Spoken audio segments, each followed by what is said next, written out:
आता काल परवाकडे आपल्या बदलापूरमध्ये ज्या मुलीवरती जो शारीरिक काही अत्याचार झाले, बलात्काराचा प्रयत्न झाला,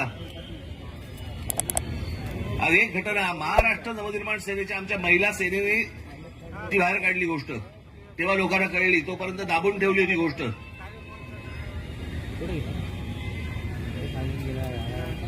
ती घटना घडल्यानंतर मग लगेच सगळ्या ठिकाणी सुरू झालं. काल आता कोल्हापूरमध्ये झालं, लहान लहान मुलींवरती हे बलात्कार करतायत.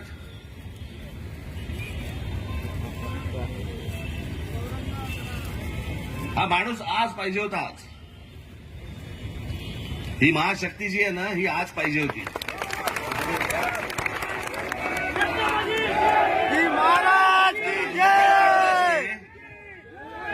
रांजाच्या पाटलाचा जसा हातपाय कापून जसा चौरंग केला होता ना, तसे ह्यांचे चौरंग केले पाहिजेत.